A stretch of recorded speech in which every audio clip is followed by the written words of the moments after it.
Well, he got tired of me winning, so he joined our side. I have no animosity toward him. I regret that it got personal for some folks, but it never has for me. It's always been about the survivors. What do you think of this reversal? I mean, after months of fighting you. Well, the Speaker, the Attorney General, the FBI Director, the President, and the Vice President could have saved us all this time and embarrassment, frankly, for our own party if they'd just done the right thing 4 months ago. Do you believe him, Congressman? I mean, for weeks he's been pushing against this. Now he says he supports it. Do you buy it? He's only supporting it because the President told him to support it.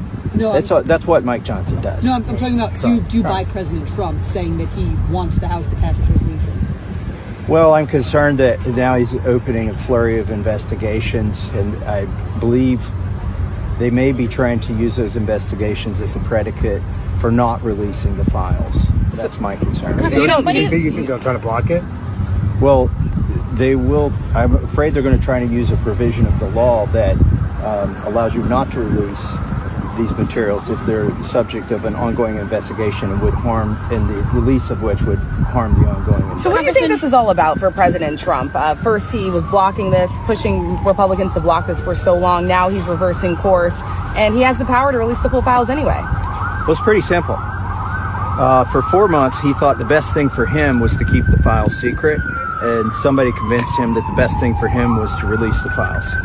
And if they're serious about it, they should release them right now. It's that simple. Why do you think he is working so hard not to get them released for so many months? What do you think the real reason is? These files implicate billionaires and friends of him, of his, and political donors that he's trying to protect.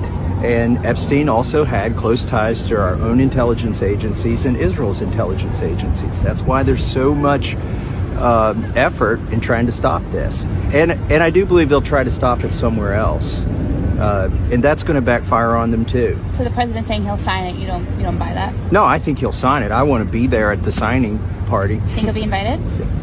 I've never seen somebody not get invited to sign their own bill. But what about just a personal nature of this? I mean, again, he goes after you, your wife, calls Marjorie Taylor Greene a traitor. Let's be clear, he went after my late wife and my current wife. What do you think about that? I think it's a new low for him, but again, we laughed it off. It's more to his detriment than mine that he, put something like that out. But I think it was beyond the pale, and if that's what it took for him to go that far to realize he needs to support this instead of opposing it, then that's okay. And by the way, my wife has laughed about it. She did tell me to invite Trump to the wedding, and I didn't, so she blames me for him getting mad. Are you optimistic this will pass tomorrow? Yeah, I think it's going to pass. I think it's going to pass with a veto-proof majority. Do you think the speaker will support it? I think begrudgingly he has to at this point. Congressman, you obviously had your differences with President Trump in the past, but Congressman Greene was one of his closest allies, one of his strongest supporters. What do you make of the fact that over the Epstein files it prompted this such a public and searing breakup? Well, Marjorie represents the base. I mean, she represents what we campaigned on, more so than me, even the populist movement that, brought Trump into the White House. And when he told his supporters that they're no longer his supporters if they still want the Epstein files released, he lost a lot of supporters, but Marjorie didn't. And she, she's in favor of finding justice for the survivors. And so she won the argument. Do you think that President Trump has lost his touch on the MAGA base, has lost his understanding of the MAGA base?